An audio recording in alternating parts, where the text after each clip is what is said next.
특히 이 죽음 그러면 좀 나이가 많을수록 이제 조금 그래도 가까운 사람의 죽음이라든지 이런 경험할 수도 있고 또 생각을 많이 하게 되는데 오늘 또 청년분들이 오셨잖아요. 그래서 청년분들의 생각도 좀 궁금하긴 한데. 저는 오늘 들으면서 이제 약간 생각이 났던 게 두 가지가 있었는데요. 제가 어렸을 때 그 강아지 무지개 다리 얘기하셔가지고, 제가 초등학교, 중학교 때 개를 키웠었는데, 그 개가 이제 죽었는데, 그거 이제 죽고 나서 너무 못해준 것 같아서, 축사도 나가고 막 그런 거. 굶겼어? 굶겼어, 애를? 에? 애를 아니요, 굶겼어? 그럼 아니요. 뭘 못해줘? 그러니까 밥도 잘 주고, 똥도 잘 치워줬는데, 응, 그러니까 생각하면 돌아간다고 해도 더 못해줬을 것 같거든요. 그럼. 그러니까 집 지키는 개였어요, 애가. 그래서 이제 그랬는데 이제 그 꿈도 막 여러 번 꾸고 처음에 꿈에서 못해준 꿈을 꾸다가 나중에는 이러면 안 된다고 꿈도 막 잘해주려고 애쓰는 꿈들도 막 꾸고 그랬었거든요. 근데 이제 그러고 있다가 이제 저는 이제 다시 이제 부모님하고 사니까 이제 부모님이 늙어가시는 모습이 매일매일 조금씩 보여요. 응. 그러니까 이제 저는 이제 제 죽음은 사실 생각이 잘 안 되는데 부모님이 이제 계속 보고 뭐 그러게 왜 이렇게 어떻게 생각을 해야 되는지를 이제 저 혼자 할 수 있는지 부모님과는 이제 죽음에 대해서 얘기를 안 하니까 죽음을 부모님과 얘기를 해야 되는 건지 아니면은 자식으로서 뭐 이렇게 해야 되는지도 잘 모르겠더라고요. 음. 그래서 생각만 했는데 어, 저는 이제 책 읽다가 계속 눈에 걸리는 게 그 부처님 안 한다였나? 모든 걸 다 외우고 있지만 음, 부처님 돌아가시는 게 너무 음, 슬퍼했잖아요. 그 음. 저도 만약 갑자기 돌아가신다 하면은 못 해준 게 계속 생각날 것 같은 거예요. 만약 그냥 다시 모르는 상태로 돌아간다 해도 막 더 잘해드릴 수 있을까 이런 생각을 하면은 자신도 없거든요. 그래서 어떻게 예, 근데, 네. 뭘 못해줬다. 더 잘해줄 걸. 근데 그 내용이 대부분 물질적인 욕망을 채워주는 거예요. 네. 대부분 다 맛있는 거 더, 해드리지 못할까, 뭐. 강아지한테는 뭐, 사료 말고 뭘 더 줄 수가 있나, 또? 뭘 잘해준다는 게, 그, 그 개념이 너무 사실 빈곤해요. 어. 그건 잘 생각을 해봐야 돼요. 그러면 이제 그거는 이제 애착이거든요. 애착인데 대상에 대한 애착이고 행복은 어떤 물질적인 욕구를 채우는 거야 라는 전제가 있는 거예요. 그러니까 이런 애착을 갖고 있으면 죽음이 굉장히 슬프고 고통스러워져요. 네. 그러니까 소크라테스나 장자는 그런 욕망에서 벗어났기 때문에 전혀 우리가 다른 죽음을 이렇게 맞이할 수 있게 되는 거거든요. 어. 이 지점을 잘 생각해. 그러니까 내가, 나 지금 죽으면 안 되는데? 그러면 왜 안 되는 건지 생각을 해봐요. 뭐 때문에? 그런 걸 가지고 있으면 몸을 잃어버린다는 게 얼마나 고통스럽겠어? 영혼이든 뭐가 이제, 예, 의식이 있다고 해도, 의식이 있다면.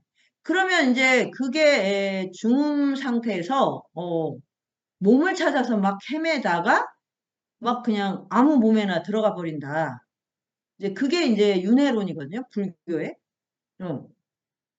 그러니까 왜 우리는 이 몸에 대한 애착도 물질적인데 이 몸을 물질적으로 채우는 일을 이렇게 열심히 하고 그러다가 이제 삶을 마칠 때 이걸 왜 이렇게 애달팔까? 어. 그걸 이제 강아지한테도 투여하고 이제 부모님이 만약에 그러면 더 하겠지. 그러면 막 뭘 더 맛있는 걸 사드려야 되고, 그 다음에 또 여행도 뭘 해드려야 되고, 부모는 또 자식을 잃으면 또 놀이동산도 못 가봤고, 뭐 애를 뭐 있잖아, 예, 예. 그게 전부 그런 거밖에 없어요. 근데 그게 정말 삶의 핵심이에요. 그거를 정말 통렬하게 생각을 해야 됩니다. 그리고 그 액션을 갖고 있는 한 사실은 죽어서나 살아서나 다 괴롭죠. 다 지금 뭔가 그 마음이 착잡한 지금 상태인 듯. 아마 그 전에 그 고미 선생님이 전에 강의해 주실 때는 저희 청년 북다도 해주시고 뭐 이렇게 할 때는 약간 남의 이야기처럼 되는데 아마 제 생각에 여기 계신 분들이 죽음은 훨씬 더 구체적인 문제이기도 하고 또 생각해보지 않아서 여러 가지 또 자기 겪었거나 이런 것들이 생각나니까 약간 좀 무거운 분위기가 좀 나는. 죽음만큼 명료하고 보편적인 주제가 없어요. 네, 남의 일이 아니거든, 지금. 내 일이거든. 그러니까 이제 내가 어떻게 겪어야 되지? 이렇게 생각하면 막막한데, 이걸 하나씩 그래서 이렇게 내가 그거를 훈련하고, 짚어가야 된다는 거죠. 죽음을 생각한다면 우리 사회가 앓고 있는 이 많은 문제들이 훨씬 많이 줄어들 거예요. 계층 간의 문제, 세대 간의 문제, 막 남녀 문제 이런 것들이 죽음을 사유하지 않고 오로지 삶에 대한 애착만으로 지금 그걸 전제하기 때문에 절대로 풀리지가 않아요. 그 제가 오늘 수업에 대해서 들으면서 들으려고 생각하면서 이제 죽음에 대해서 저도 생각을 해봤는데요. 그 보통 죽는 사람들은 나중에 죽을 때 되면 뭐 진짜 어떤 생각 없이 죽지 않나요? 그냥 왜 죽는지도 모르고 그냥 죽을 때 그냥 죽는 것 같고 막 죽음을 두려워하고 이렇게 죽는 것 같진 않고 그 짧은 순간에 이렇게 그냥 그 죽음에 대한 준비 없이 그냥 죽는 것 같고 오히려 인제 우리가 죽음에 대해서 우리가 가지는 관념이라든가 개념 이런 거는 살아남은 자의 슬픔 옛날에 그런 책도 있었는데 그런 것처럼 살아있는 사람들이 죽은 사람에 대한 애도 그런 거 그런 뭐랄까 슬픔 그런 것 때문에 우리가 인제 '죽음에 대해서 좀 많이 생각하지 않나.' 이런 생각이 좀 들었고요. 그리고 제가 그런 의미에서 제가 인제 현자들 책 죽음 이걸 저는 이 책이 참 좋더라고요. 근데 사실 제가 꼼꼼하게 시간이 없어서 읽어보지는 많이 못했어요. 그랬는데 뭘 좋대. 이거를 참 이렇게 최근에 이렇게 죽음을 맞이한 사람들 그런 사람들한테 '이 책을 선물하면 참 좋겠다.' 이런 생각이 들어서 제가 좀 본인이나 선물 읽으세요, 먼저. 본인이나. 아, 정말. 근데 그런 생각이 좀 들었거든요. 근데 인제 그래도 될까요? 우리가, 그 죽음을 제가 아까 양지로 좀 내서 일상 속에서 죽음을 편하게 얘기할 수 있는 이게 필요하다고 생각하는 게 이제 미루잖아요. 청년들은 이게 실감이 잘 안 올 건데 중년들은 오고 있긴 한데 막연하고 그러면 이제 노년이 되면 죽음에 대한 뭐가 하냐? 아니요. 자꾸 피하려고 한다니까. 그래서 99세 된 노인한테도 이제 좀 삶을 정리하세요라는 말을 못 한다니까. 오래 사실 거예요. 이렇게 말을 한단 말이죠. 이게 뭐냐면 계속 그냥 맹목적인 생애 연장을 염두에 두고 하루하루를 사는 거예요. 아니라는 걸 알면서도 그러면은 그러니까 마지막에 그냥 후다닥 돌아가시는 거죠. 갑자기. 예. 그 뭐 사유고 준비고 할 뭐가 없이. 그 나이가 들면 할 것 같은데 안 한다니까요. 더 안 한다니까 나이 들면. 더 그냥 연장을 하고 싶어진단 말이지. 그래서 그냥 뭐 인도 문화처럼 그냥 태어나면 죽는다라는 게 그냥 그 문화 안에 있어야 되거든요. 이런 이야기가. 그래서 인도는 왜 힌두교 문화는 뭐 학습기, 가주기, 뭐 임서기 해서 만행기 이렇게 아예 나눠놓고 이때는 뭐라고 이렇게 하잖아요. 항상 죽음을 잊지 않고 이제 삶을 살아가는 이제 이런 것들이 돼 있어야 되고 그리고 청년도 많이 죽어요. 그 뭐 사고도 죽지만 병도 많이 걸려요. 사실. 그러면 이제 그때는 너무 또 충격을 받는 거지. 이 자연스럽지 않으니까. 그래서 분리된 채로, 그러니까 마치 나는 안 죽을 것처럼 이렇게 하고 우리의 삶이 다 그렇게 구성돼 있잖아요. 그리고 이제 이 뭐야 저기 이제 나이 들어서 이제 뭐 거의 이제 몸을 못 움직이는데 그렇다고 죽음이 임박하지도 않은 경우는 다 요양원에 들어가 있으니까 그분들은 뭐 몸도 못 가는데 무슨 그때 죽음에 대한 사유를 하겠습니까? 그래서 결과적으로 아무도 안 한다는 얘기예요. 그러면 이제 막연한 이런 거를 계속 갖고 있는 건데, 그러면 이제 어떻게 하냐면, 이제 떠나고 난 다음에 이 애도하는 사람들의 마음이 굉장히 어두워진. 그 아까 이제, 상화가 얘기했듯이, 저기 강아지를 잃었어. 그러면 이제 물론 이제, 정이 들었으니까, 그 얘를 한 생명 가진 존재로서 잘 보내주고 이별을 해야지가 아니라, 뭘 못해준 것 같은 거야. 뭘 더 먹였어야 되는데. 어? 근데 걔가 만약에 너보다 오래 살아가지고 계속 먹이고 또 먹이고 이런 상황을 생각을 해봐라. 정말 끔찍하지. 그 언제까지 그럼 얼마큼 먹였으면 내가 여한이 없을까? 생각을 해봐. 좀, 예? 그 다른 가족도 마찬가지예요. 그 뭘 못해주고 뭘 못해줬어. 그럼 얼마큼 드리면 이제 그만 가세요라고 할까? 문제가 아닌 잘못된 설정을 가지고 막 쓸데없는 고민을 한다는 거지. 막 자책하고. 그러면 사랑하는 사람들이 더 삶이 엉망이 된다고, 엉망이. 그러니까 부모님, 이제, 이 가까운 친지의 죽음은 많이, 저는 의외로 좀 못 겪었고, 그, 50대 중반의 아버지, 이제, 10년 전이네요.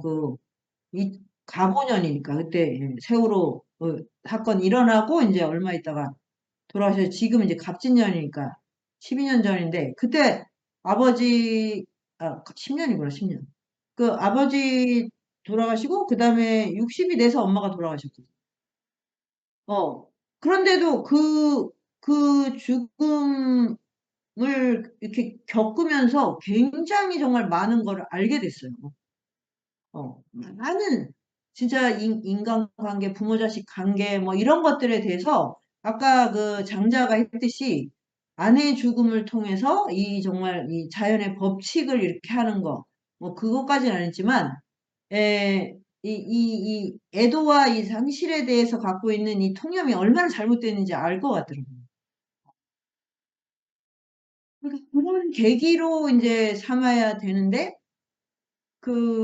전부 다 이제 굉장히 예, 죽음 앞에서 그냥 무너지는 거죠.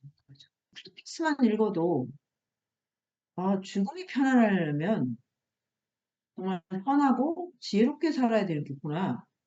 이게 맞지 않나요? 그렇지 않고 죽음이 어떻게 편해요? 내가 이 생에 대한 엄청난 지금 애착을 갖고 있는데 그거만큼의 고통이 기다리겠죠. 죽음 강제로 떼어내야 되니까. 우리가 왜 생이별이 더 무섭다는 게 강제로 이별을 당하면 너무 상처가 큰데 내가 애착을 막 재물이나 이런 데 애착을 많이 갖고 있어. 그러면 얼마나 정말 정말 그래서 아까 얘기한 거 자기 얼굴에 대한 애착을 갖고 있으면 그 시체를 못 떠나고 별회가 된다고. 이제 돈에 대한 애착이 많으면 돈 숨겨놓은 곳에 개구리로 태어나서 그걸 움켜쥐고 있다고. 그런 식의 스토리가 있더라고요. 어. 그런 것들이, 근데 이건 너무나 사실 굉장히 너무 논리적이잖아요, 사실. 그럼 애착을 버리는 게 선이고, 이제 지혜거든요. 그 다음에 이제 장자는 이제 곧 더 많은 이 천지와 내가 한 몸이구나 이거를 연습을 해야 되고 이제 불교의 열반으로 갈 때는 이제 또 훨씬 더 또 이게 또 심오하게 도약을 하거든요. 저는 뭐 질문이라보다 아까 방금 선생님이 말씀해 주신 거에서 우리가 뭐 돌아가신 분에 대한 죄책감이나 상실감이나 이런 걸 겪는 건 결국은 물질적인 거를 제대로 채워주지 않아서 다 못 채워줘서 결국 나의 죄책감인 거라는 생각이 들고 선생님 방금 말해주셨듯이 그거에 대한 애착을 버려야지 선이 생기고 지혜가 생기는 거라는 그 부분을 이제 말씀해 주셨는데 저는 네. 하여튼 그게 궁금했어요. 선이라는 게 이제 소크라테스는 결코 이제 절대로 남한테 해를 끼치지 않고 뭐 복수를 하지 않고 이런 거잖아요. 근데 그러려면 어쨌든 말씀하신 대로 물질적인 애착이 끊어져야지 내가 남한테 어쨌든 내가 더 갖기 위해서 소유를 하기 위해서 남한테 해를 덜 끼칠 수 있는 거잖아요. 그렇죠. 단계가 이제 장자로 가서 또 이제 그 붓다로 가서 이제 더 높게 된다고 하셨는데,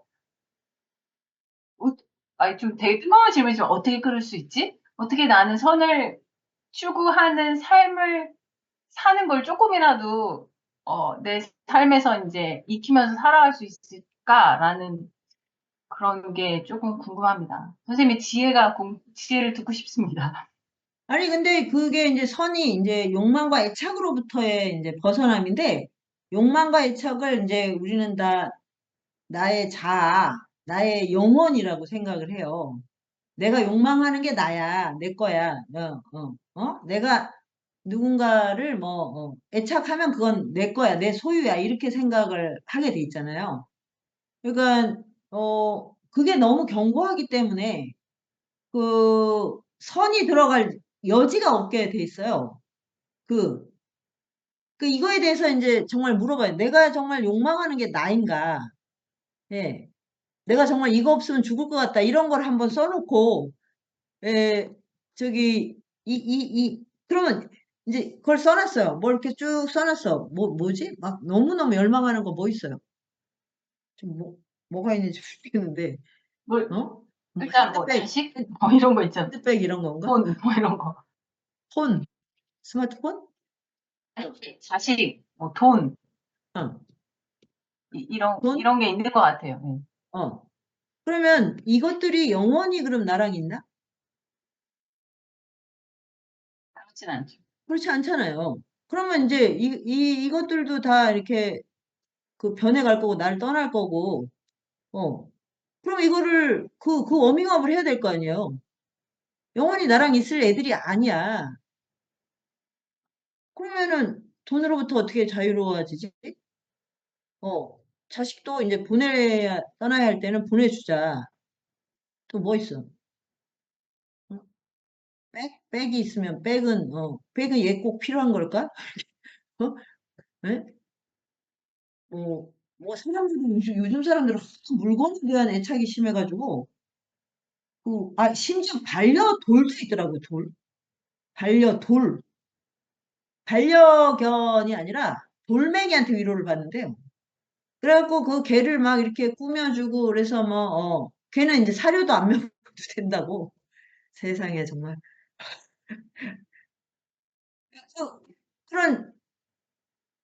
그런 그럴 정도로 인간의 내면이 지금 취약하다는 얘기잖아요, 취약. 그냥 존재 자체로 지금 충분해가 안 된다는 거잖아요, 지금. 그걸 애착으로 메꿔버리는 거야. 그러면 내가 죽었을 때 내 존재가 얼마나 취약해. 이게 다 지옥과 어떤 고통을 다 만들어낸다는 거예요. 이게 불교로 가면. 그러니까 그런 곳이 있어서 내가 가서 심판을 받는 게 아니고 내가 만들어 놓은 곳에 가서 내가 죽도록 고생을 한다. 이게 더 무서워요, 사실은. 예, 누군가가 심판을 한다면 나를 다 알지는 못하겠지? 이런 생각이 들잖아요. 예, 내가 아주 크게 잘못한 것만 심판받을까? 요런 생각 들죠. 근데 내가 들어본다고 하면 내 안에 있는 정보가 다 포함되죠. 사실은, 불교에서 말하는, 지옥이에요. 그리고 그 애착을 가지고 다시 또 돌아온다는 거죠. 그러면 나는 이제 점점 더 이 레벨이 떨어져요. 왜냐면 자유가 없고 점점 자유가 없어. 왜? 애착 때문에. 삶에 대한 컨트롤 능력이 없어진다. 그 죽음을 또 그래서 더 이제 끔찍하게 겪고, 예, 뭐 남을 생각할 여지가 없어지는 거야, 그냥 막. 근데 저는 이게 너무 리얼하거든요. 왜냐, 우리가 살아서 하는 모습들을 보면, 예, 정말 중요하지도 않은 거에 애착하고 막 거기에 매달려 있고 이러잖아요.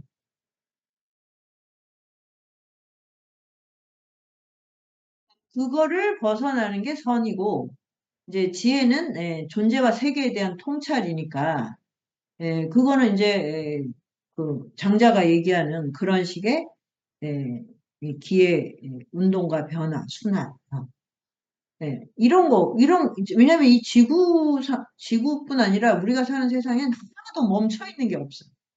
단 한 가지도. 지구도 쉬지 않고 움직이죠? 내 안에 있는 세포들도 뭐, 단 한순간도 안 멈춰 있잖아요. 이게 진짜, 그러면 계속 운동을 하는 거구나. 우리가 뭐, 내가 노화되는 걸 뭐 조절할 수 있다. 그걸 할 수 있나요? 그걸 의료 기계와 막 이런 거에 도움을 받아 가지고 막 강제로 하는 거지. 내가 컨트롤을 하지를 못하잖아요. 병이 오는 것도 마찬가지고. 그것도 변화의 하나거든요. 그럼 큰 의미에서 죽음도 변화의 한 과정이구나. 어. 근데 이걸 받아들이는 게 편하겠어요? 이걸 부정하는 게 편하겠어요? 이제부터는 효과의 문제죠. 이제 이것이 진리인가 아닌가가 이제는 효과의 효능감의 문제야. 예, 철학은 죽음의 연습이다라는 걸 내가 받아들일 때 나는 어떻게 살까? 또는 오직 생성과 변화가 있을 뿐이라고 하는 장자의 말을 받아들였을 때 내 삶은 어떻게 달라질까? 이걸 한번 이제 이거를 이제 이렇게 비춰봐야 됩니다. 그러니까 그거를 내가 확실할 때까지 내가 정말 확실히 과학적으로 증명될 때까지 나는 못 믿겠어. 그러면 이제 그건 뭐야? 계속 애착 속에 살고 싶다는 거지. 표정 드리고 얘가 지셨네. 이 죽음을 진짜 명랑하게 사유해야 됩니다. 명랑. 손을 드신 한동안 선생님. 네. 다르다. 너, 걔는 이렇게 돼 있다. 얘는 그렇게 돼 있네. 어? 그 아까 애착에서 벗어나야 죽음으로 이제 명랑하게 갈 수 있는 거잖아요. 근데 그 애착과 욕망에서 벗어나려고 했다가 인도에서는 요가 하는 사람들이 많아졌잖아요. 근데 그러면 욕망과 애착을 벗어나서 열반으로 가고자 하는 그 열망은 같았을 텐데 요가 하러 간 사람들과 간디와 붓다는 어디서 차이가 나서 그렇게 달라진 건지 갑자기 궁금해졌습니다. 그거는 이제 여기 세속에 대한 애착으로부터 벗어난다 해서는 그 점에서는 공통의 기반이고, 그거는 모든 종교가 출발이 뭐냐면, 이 성지혜는 사실 모든 철학과 영성의 기본 사실은. 그러면 이제 세속적 욕망, 물질적인 탐욕 이런 거를 벗어나는 거가 그 안에 이제 당연히 포함이 되는 거죠. 근데 이제 그 다음에 이제 그 어떤 힌두교의 길, 그다음에 이제 불교의 길은 그 조건, 이게 상식 조건이나 그분들이 처해 있는 어떤 인연 조건에 따라서 달라지기도 하는데 그 인연 조건 안에는 뭐 만약에 이제 수많은 전생 동안에 어떤 인연들도 있는 거겠죠. 근데 그거는 상당히 사실 고온한 이제 문제죠. 그 열반인데 그 간디의 열반하고 저기 뭐야 붓다의 열반이 좀 다르거든. 요 네. 그래서 그거는 뭐 거기까지 그걸 하려면 그만큼 수행을 해야지 그 차이가 느껴지지. 수행을 안 하고 이거를 뭐 재봐야 그건 의미가 또 사실 없어요. 그러니까 얼마큼 우리가 이제 이, 이 세속적인 욕망, 생에 대한 그냥 맹목적 집착, 이걸로부터 벗어날 수 있는가. 그 지점에 대한 이제 기본 훈련을 해야 돼요.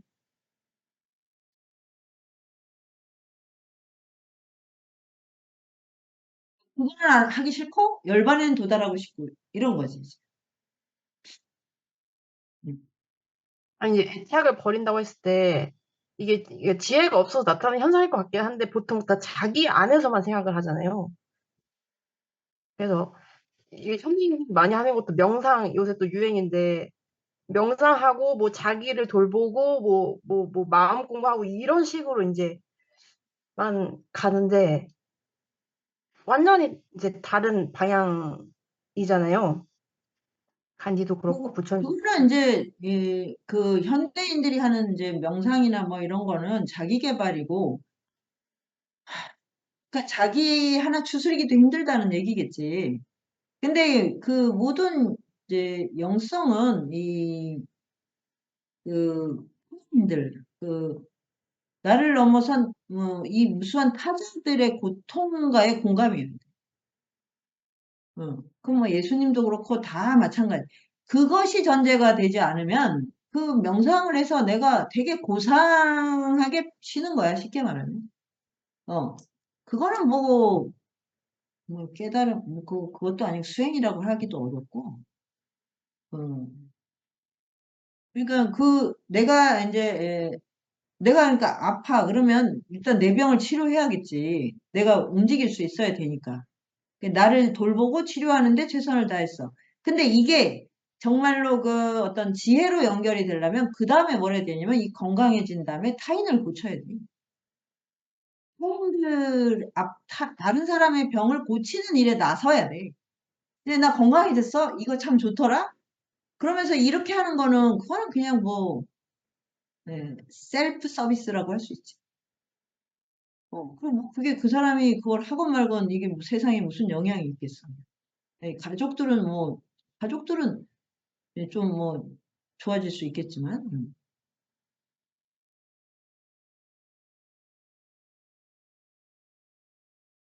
한국은 이기심이 정말 그 뼛속까지 깊어가지고, 개인주의랑 뭐 이런 게 있잖아. 뭐 또 사회적으로 그게 되게 합리화가 돼 있고 막 이래갖고, 진짜 어디서부터 저 마음을 선하게 해야 될지를 알 수가 없을 정도로 철벽이야, 철벽.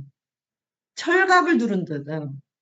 정말 남산이의 저소나무 뭐 철갑을 두른 듯 그게 떠오를 정도로 자기로 완전히 그냥 꽁꽁 무장을 하고 있어. 무장. 여러분도 여러분 자신도 그렇지만 다른 사람 보면 많이 느낄걸요? 이거는 뭐 어디 뚫고 들어갈 데가 없는 것 같은. 저렇게 자기 자신 안에서 자기를 완성시키는 일만 생각하면서 살 수가 있구나. 놀라운 지경이야. 이 세상에 그 기후변화라 뭐 재앙, 전쟁 이게 끝이질 않는 거예요. 네. 선생님 오늘 강의 잘 들었고요.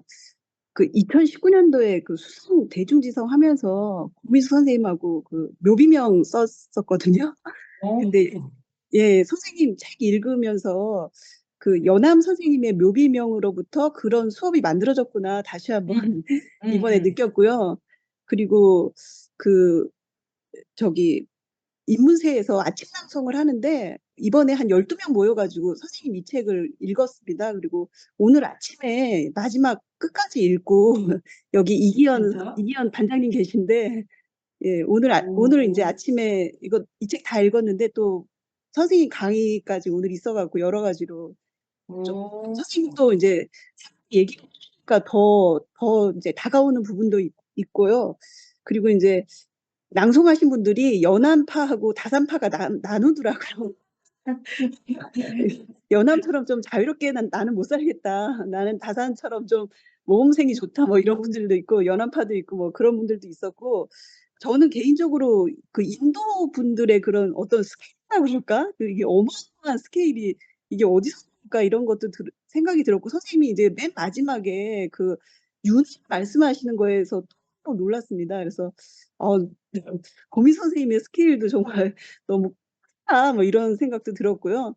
그리고 제 개인적으로는 이제 저기 아버지가 돌아가신 지 한 2년 정도 돼 가시는데 그 이제 아버지가 아프셨는데 그때 이제 아버지의 그 육체가 다 됐다, 좀 돌아가실 때가 됐다 이런 어떤 죽음을 상상하면 아버지를 좀 다르게 보내드릴 수 있었는데 뭐 친척도 그렇고 아버지 친구가 친구들도 그렇고 아버지 이제 쓰러져 계시니까는 어떻게든 일으켜 세워가지고 막 걷게 하고 막 근육 안 없어지게 어. 그래서 그냥 그러니까 것만을 그 전제로 해놓고 아버지를 병간호를 했었는데 지금 생각해 보니까는 그 육체적인 어떤 그 한계가 왔다 이거를 조금 생각하면 우리의 병간호나 노인에 대한 돌봄도 조금 달라지지 않았을까 선생님의 책을 읽고 좀 그런 뭐 아버지한테 물질적으로 못 해드렸다 이런 거는 저기 후회는 없는데 너무 아버지가 누워 계시는데 어떻게 막 일으켜 세워가지고 막 그게 조금 짓을 하셨네요, 진짜. 아니 아프셨지만 오래 아셨는데 아프시고 돌아가시니까 그런 어떤 좀 회한이 남고 예. 선생님 책을 좀 일찍 범접수요. 그러면 그런 죽음이 최고로 좋은 죽음이라고 3개월이면 좀 짧은 거고 자식들이 좀 이렇게 아버지를 그 좀 봉양할 수 있는 시간을 주고 알타가 잘 마치는 게 제일 좋다고 하거든요. 예. 그러니까 뭐 되게 좋은 죽음을 맞이하신 거죠. 왜냐면 갑자기 쓰러져서 그냥 가면 이제 이게 되게 황망하잖아요. 예, 그게 연세가 드시건 안 드시건. 근데 좀 앓다가 가시면 이제 자식들한테 효도할 기회를 주는 거예요. 그리고 사실 생각해 보세요. 우리가 죽음이 앞에 있을 때 뭐가 필요할까? 내가 지금까지 못 먹은 맛있는 음식이 중요할까요? 예? 아니면 또 뭐 내가 좋은데 구경을 못 해본 게 그게 될까? 그런 것들은 그러니까 뭐 100세를 살건 200세를 살건 죽음이 내 앞에 왔을 때 그 100년의 시간이고 뭐고 그거는 그냥 그 하룻밤의 꿈이에요. 그냥. 그러면 이제 내가 다음 이 과정을 어떻게 거칠까? 그때 내가 지금 가져야 되는 마음가짐. 이 지혜가 너무 없구나. 이게 정말 핵심 아니에요? 무슨 더 맛있는 걸 먹어야 돼. 더 좋은 데를 갔어야 돼. 더 누구랑 연애를 해봤어야 돼. 이런 생각을 할까요? 생각하면 되게 쉬워요, 사실은. 예. 근데, 뭐, 일단 평화로우면 좋겠고, 죽음을. 그 다음에, 죽음 이후에 그 과정이 좀 기대돼. 이런 마음이 들면 제일 좋지 않을까? 그럼, 여행을 떠난다. 그러려면 뭐가 필요할까? 이렇게 생각을 해도 됩니다. 기대된다. 달라이라마 같은 분은 가끔 자기는 죽음 이유가 너무 궁금해서, 빨리 가보고 싶다는 생각이 든다는 거예요. 이런 마음하고 죽은 이유에 대해서 그냥 끔찍한 어떤 것만 머릿속에 있는 상태로 안 가려고 막 발버둥을 치는 거랑 너무 다르지 않겠어요. 근데 살아서 보내는 사람들은 뭘 못 먹인 거 이런 거만 생각을 한다고. 이거 얼마나 번지수가 틀렸냐고. 예. 그 당사자가 겪는 이 진정한 그 문제와 연결된 이야기를 나누어 주고 사실 시간이 있다면 예. 선한 마음을 품고 평화로운 마음을 품고 죽음을 담백하게 받아들일 수 있게 하는 이런 이야기를 주고받아야 되지 않을까요? 그게 설령 반려견이라고 해도 걔하고 그런 얘기를 그게 제일 좋지 않을까요? 그래서 인도에서는 보면 저기 이렇게 날씨가 그래서 예전엔 뭐 더 그랬겠지만 이제 죽을 때 되면 이렇게 박수를 내놓더라고요. 그러면 오가는 사람들이 보고 다 작별을 하는 거예요. 그 윤회론을 또 확실하게 믿으니까 더 그렇겠죠. 그래서 마지막에 정말 선한 마음을 낼 수 있게. 예. 그런 게 되게 저는, 마지막 순간에 그 한 호흡을 가지고 내가 누군가를 도움을 준다 그러면 진짜 좋은 일 아니겠어요? 그거야말로 정말 축복이죠. 예. 윤회론이 주는 효과예요, 효과. 윤회를 나는 안 믿어. 그러면 안 믿어서 더 좋은 죽음을 맞이할 수 있나? 어, 거꾸로 질문을 해봐야 돼. 저걸 어떻게 진짜일까? 이렇게 생각하는 것보다. 음. 내가 죽음을 맞이할 때 뭐가 가장 절실할까를 가지고 가족들과 이 사랑하는 사람의 죽음을 이렇게 보내주는 그게 제일 그러면 금방 답이 나올 것 같아요.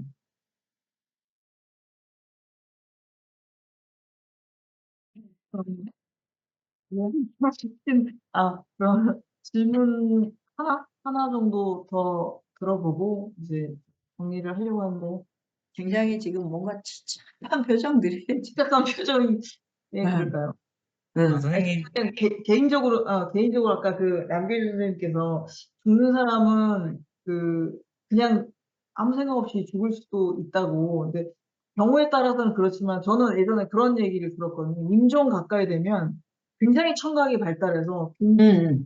정신이 굉장히 없던 사람도, 정신이 오락가락하는 사람도 그 마지막 순간에는 그 귀가 열린다고 들은 적이 있거든요.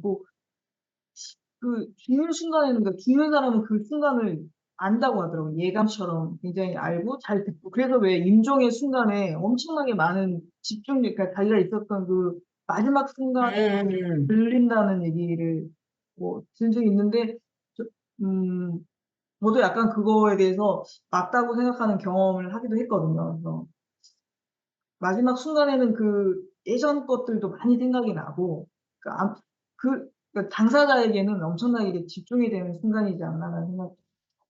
그리고 제일 중요한 게 굉장히 명료한 의식을 갖는 게 중요해요. 우리는 빨리 이제 이렇게 처리를 하려고 하잖아요. 그게 아니라 정말 죽음을 명료한 의식으로 통과하게 하는 게 그게 가장 이제 좋은 과정, 좋은 죽음이라고 그 티베트 사자에서는 그렇게 돼 있거든요. 혼돈한 상태로 삶을 마치지 않는 게 중요하다고. 그래서 막 주변에서 막 울고불고 이러면 안 된다고. 죽음 이후에도 의식이 명료해야 그 다음에 과정을 밟아간다. 네. 우리가 지금 뭐든지 뭘 하면 그냥 맹하지 않습니까? 이런 게 다 전생에 죽을 때 맹하게 죽어가지고 기억도 안 나고 진짜 조금 있으면 졸고 저는 책을 한 30분 읽다 보면 좀 졸고 이러거든요.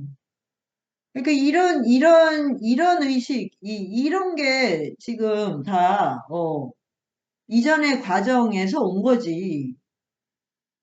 그럼 다음 과정도 좀 그게 유추가 되거든요, 실제로. 정말 명료한 의식을 가지고 있어야겠구나. 이런. 예, 질문하시려고 아까. 예, 박 선생님, 그럼 마지막 질문. 네. 선생님 강의 좀 너무나 잘 들었고요. 저는 이제 그 선생님께서 지금 여기 말씀해 주셨던 부분이 책에서 삶을 슬픔과 애도로 얘기하는 게 아니라 긍정으로 간다라고 저는 이제 많이 느꼈거든요.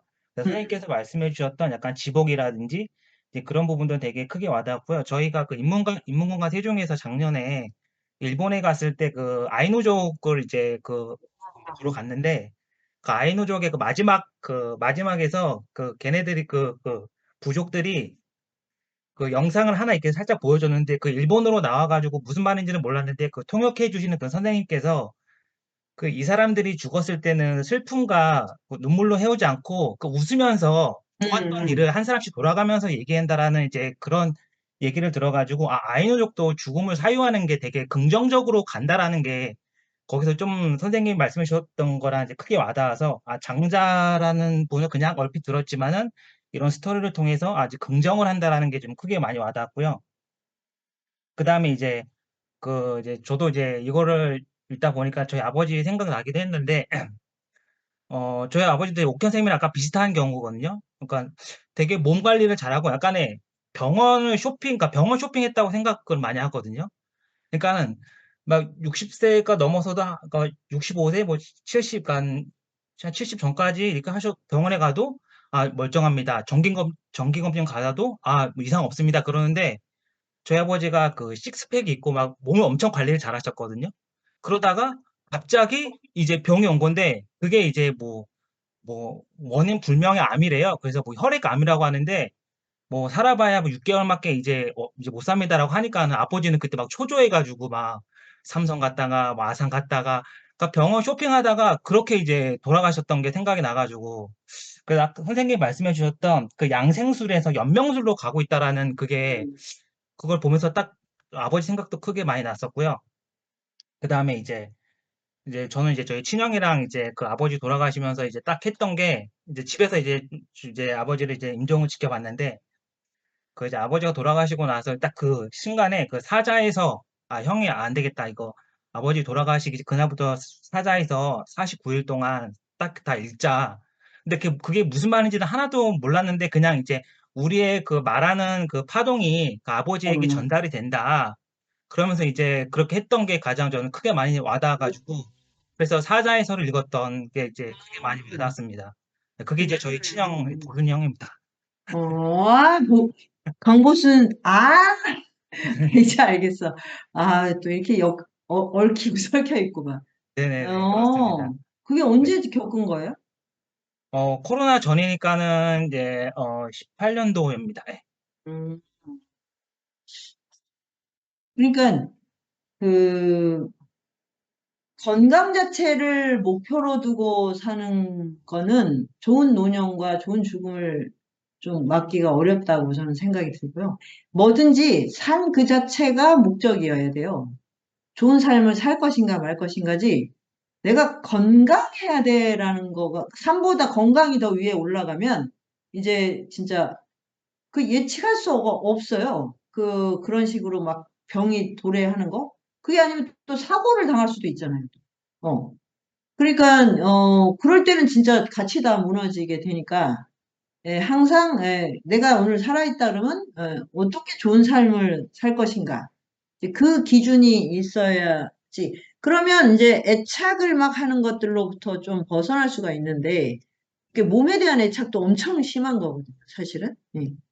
근데 지금 생각이 났는데 정말 이 미각에 대한 애착이 너무너무 심합니다. 예.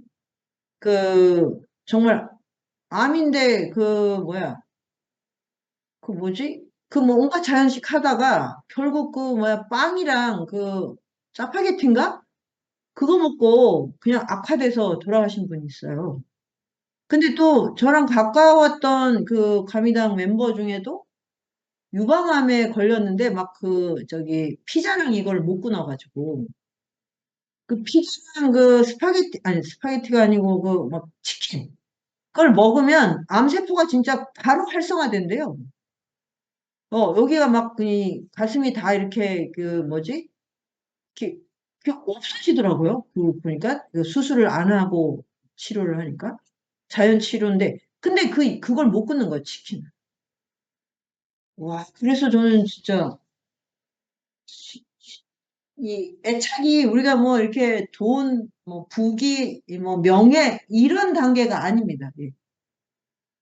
그리고 너무 고통스럽게 그냥 한순간에 모든 걸 다 무너뜨리기도 하더라고요. 그 치킨 하나, 어, 빵이랑 하여튼 단팥빵이지 뭐 하여튼 뭐 그런 빵이었어. 그래서 진짜 이게 막연한 게 하나도 없어요. 우리가 고전을 공부하면 아주 리얼한 거거든요. 음.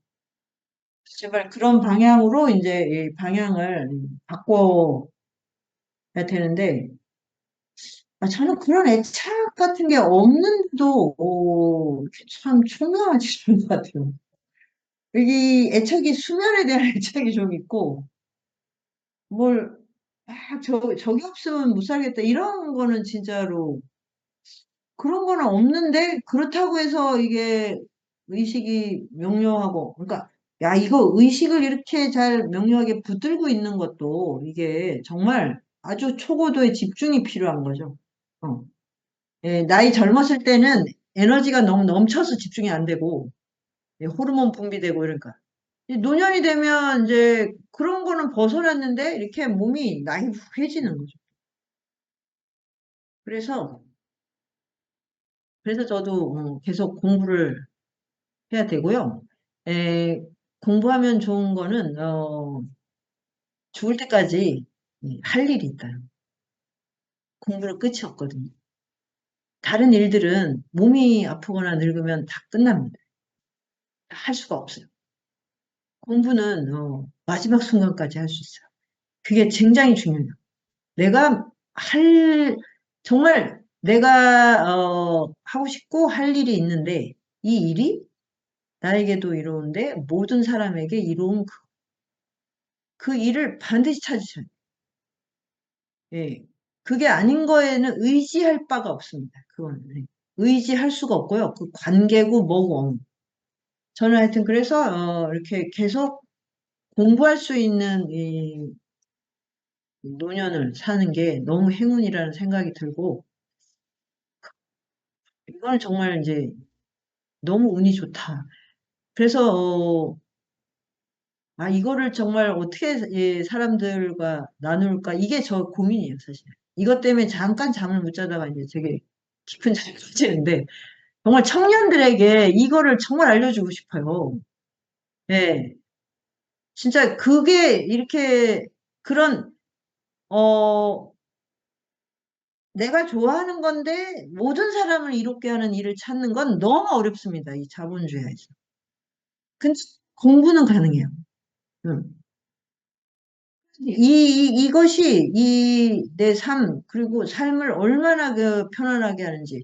이 노년에 저는 이렇게 제가 편안하게 살 줄 몰랐어요. 마음이 이렇게 편안할 줄 몰랐어요, 진짜. 예. 여러분은 어떤지 모르겠네. 예. 대부분 다 불안하고 헛헛하지 않아요? 저는 너무 편안해요. 이게 놀랄 정도였어요. 예. 그래서, 이제, 잘 늙고 잘 죽을 수 있는 길이 있구나, 이런 거를 정말 가미당 청년들한테라도 좀 정말 알려주고 싶어요. 네, 여러분도 다 각자 그런 자신의 다르마를 꼭 찾아서 죽는 순간까지 일상을 채우고 죽음이 오면 오케이. 너무 궁금한데 가서 또 여기서 잘 겪어봐야지. 예. 지금 우리 제가 지금 요즘 열광하는 푸바오가 중국에 가서 너무 잘 지내가지고 너무 잘 지낸 사람들이 좀 서운해할 정도로 얼마나 낯선 공간이에요. 걔는 여기 있다가 그런 데 가는데 너무 잘 먹고 그러니까 그 생의 변화라는 건 죽음은 아마 더 큰 어떤 지평을 또 우리에게 줄 수도 있지 않을까 이런 기대를 할 수 있는 거. 감사합니다. 감사합니다. 고맙네요. 감사합니다. 네이버 검색창에 인문공간 세종을 검색하세요.